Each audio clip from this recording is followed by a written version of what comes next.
আসসালামু আলাইকুম সুপ্রিয় দর্শকবৃন্দ, আশা করি আল্লাহর রহমতে ভালো আছেন। আজকে আপনাদেরকে আমি তিনটি হা এবং তিনটি না মূলক কাজের কথা বলবো আমাদের সকলের সুস্থ থাকার জন্য। আমরা এই তিনটি হা এবং তিনটি না কে যদি প্রতিদিন মেনে চলতে পারি তাহলে পরে আমরা আশা করা যায় সকলেই সুস্থ থাকবো ইনশাআল্লাহ। চলুন জেনে নিই। আমরা আমাদের প্রতিদিনের 24 ঘন্টার কাজে আমরা 24 ঘন্টাকে অনেকভাবে ব্যয় করি, কিন্তু এই ব্যয়ের মধ্যে আমাদের এই কাজগুলো, আমাদের পরিশ্রমগুলো, সেটি আমাদের সুস্থতার জন্য কতটুকু উপযুক্ত, কিংবা আমাদের শরীরের কার্যক্রম নিয়ন্ত্রণের জন্য কতটুকু উপযোগী, অথবা শরীরকে রোগাক্রান্ত করার জন্য কতটুকু মানে আমাদের শরীরে রোগকে ডেকে আনার জন্য কতটুকু কি, সেগুলি কিন্তু আমরা অনেক সময় ভাবি না।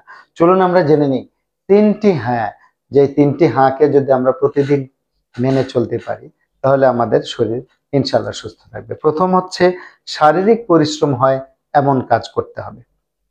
মনে রাখবেন, আমরা এখন আমাদের লাইফস্টাইল খুব সেডেন্টারি হয়ে গেছে, খুবই আমরা বসে থাকতে অভ্যস্ত। আমাদের ট্রাফিক জ্যামে লম্বা সময় বসে থাকতে হয়, আমাদের অফিসিয়াল কাজে লম্বা সময় বসে থাকতে হয়, এবং আমাদের ফিজিক্যাল মুভমেন্ট হয় না বললেই চলে। তো ফিজিক্যাল মুভ করতে হবে, আমাদের মুভমেন্ট হয় এমন কাজ করতে হবে। মনে রাখতে হবে, আপনি যাই করুন না কেন, আপনার পেশা যেটাই হোক না কেন, আপনাকে দীর্ঘ সময় আপনাকে প্রতিদিন আপনাকে একেবারে, আপনি যদি ডায়াবেটিস আক্রান্ত নাও হন বা আপনার যদি হার্টের সমস্যা নাও থাকে, আপনি যদি 40-এর ওপরে আপনার বয়স নাও হয়, তারপরেও কিন্তু আপনাকে প্রতিদিন কমপক্ষে হাঁটাহাঁটি করতে হবে। কমপক্ষে 30 মিনিট করে আপনাকে প্রতিদিন হাঁটতে হবে, এটি আপনাকে মনে রাখতে হবে। এবং আপনি অফিস আদালতে যেখানেই থাকেন না কেন, আপনি আপনি সিঁড়ি ব্যবহার করবেন, আপনি লিফট কম ব্যবহার করবেন, আপনি করিডোর ব্যবহার করবেন হাঁটাহাঁটির জন্য। হাঁটা চলাফেরা আপনাকে করতেই হবে, শারীরিক পরিশ্রম আপনাকে করতেই হবে। 2 নাম্বার হচ্ছে, মানসিক প্রশান্তি আসে এমন কাজ করতে হবে। দেখেন, আমরা অনেকে মনে করি যে শারীরিক সুস্থতা মনে হয় যে আমাদের শরীরের যে রোগগুলো আছে এগুলো না থাকলে আমরা সুস্থ থাকবো, অথবা একটু শরীরকে নড়াচড়া করলে আমরা সুস্থ থাকবো, এরকম ভাবে আমরা কিন্তু আমাদের মানসিক সুস্থতাকে শারীরিক সুস্থতার সাথে মিলাতে পারি না। মনে রাখবেন, আপনি যদি মানসিকভাবে সুস্থ থাকেন, আপনি শারীরিকভাবে সুস্থ থাকার ব্যাপারে এগিয়ে গেলেন, এবং আপনি আপনার মানসিক সুস্থতা এবং মানসিক একাগ্রতা, মানসিক শক্তি যত বেশি আপনার থাকবে, আপনি শারীরিকভাবে তত বেশি পরিশ্রম করতে পারবেন এবং আপনার অ্যাচিভমেন্ট তত বেশি ভালো হবে।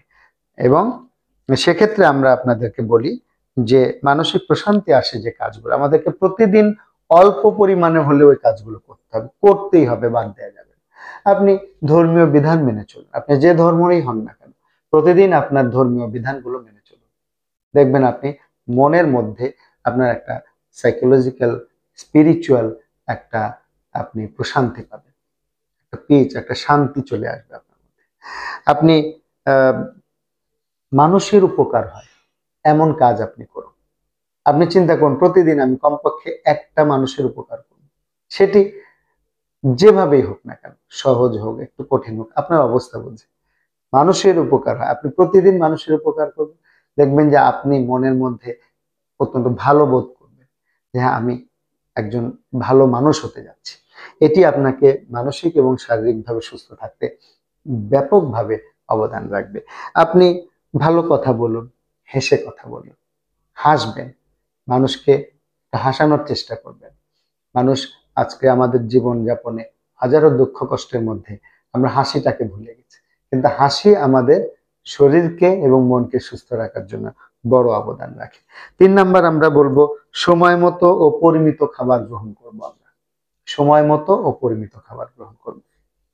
আমরা খাবার খাই, কিন্তু সেটি অনেক সময় সময় মতো হয় না, আমরা লম্বা সময় গ্যাপ দিয়ে খাই, এর ফলে আমাদের অনেক ধরনের অসুখ বিসুখ হয়, আমাদের আলসার হয়, আমাদের আরো অনেক ধরনের অসুখ হয়। তো এটা আমরা করব না, আমরা ঠিক সময় মতো খাবো। 3 বেলা যে আমরা ভারী খাবার খাই সেটা তো খাবো, পাশাপাশি সেই ভারী খাবারগুলোকে আমরা একটু শর্ট করে যদি 3 বেলার খাবারে যদি খাবারটাকে 5 বেলায় নিয়ে আসতে পারি, অর্থাৎ একটু পর পর খাবো, অল্প পরিমাণে খাবো, একবারে বেশি খাবো না, এই অভ্যাসটা আমাদের গড়ে তুলতে হবে। চলুন জেনে নেই প্রতিদিনে কোন 3টি কাজ আমরা না বলবো। এই 3টি কাজকে আমরা একেবারেই না বলে দেব, করবো না। একটি হচ্ছে অলস সময় পার করব না। আমরা কখনোই অলস সময় পার করব না, অর্থাৎ অযথা শুয়ে থাকা, অযথা বসে থাকা, এটা যেন না হয়। আমাদের মনে রাখতে হবে যে শারীরিক মুভমেন্টটা আমাদের বেশি হতে হবে। আমরা বেশি বেশি শুয়ে থাকবো, বেশি বেশি বসে থাকবো, হ্যাঁ, অযথা গল্প করব, এইগুলো আমাদের শারীরিক, মানসিক, এমনকি অর্থনৈতিক অনেক দিক থেকে কিন্তু আমাদেরকে পিছিয়ে নিয়ে যায়। 2 নাম্বার না হচ্ছে দুশ্চিন্তা করব না। আমাদের যাপিত জীবনে অনেক কারণেই অনেক দুশ্চিন্তা করতে হয়, কিন্তু মনে রাখতে হবে দুশ্চিন্তা কখনোই সমাধান না। আপনার দুশ্চিন্তা করার মতো যে ইস্যুগুলো চলে আসবে, আপনি নিজে চিন্তা করুন, আপনি আপনার নিকটস্থ ব্যক্তিদের সাথে আলোচনা করুন, সমাধান বের করুন।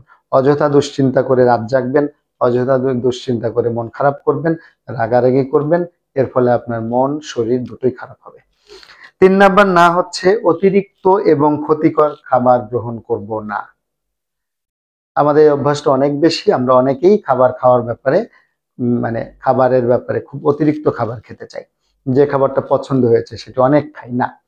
আপনাকে বুঝতে হবে আপনার পছন্দসই খাবারটা আপনার বেশি খেলে আপনার শরীরের জন্য ক্ষতি হতে পারে, এই নিয়মটা আপনাকে মেনে নিতে হবে। আবার ক্ষতিকর খাবারগুলো এবং ক্ষতিকর খাবার ছাড়াও যে ক্ষতিকর উপাদানগুলো আমরা খাই, যেমন অ্যালকোহল আমরা খাই, গ্রহণ করি, আমরা ধূমপান করি, আমরা এই ধরনের যে অভ্যাস যাদের আছে, এগুলি সম্পূর্ণ পরিহার করতে হবে। অর্থাৎ খাদ্যাভ্যাসে অথবা আমরা যা শরীরে গ্রহণ করি এগুলির ব্যাপারে ক্ষতিকর এবং অতিরিক্ত কোনো কিছু আমরা করব না। করলেই সেটা আমাদের বিষক্রিয়া করবে, আজ হোক অথবা কাল। তো ভালো থাকুন, এই 3টি হা 3টি না মেনে চলুন।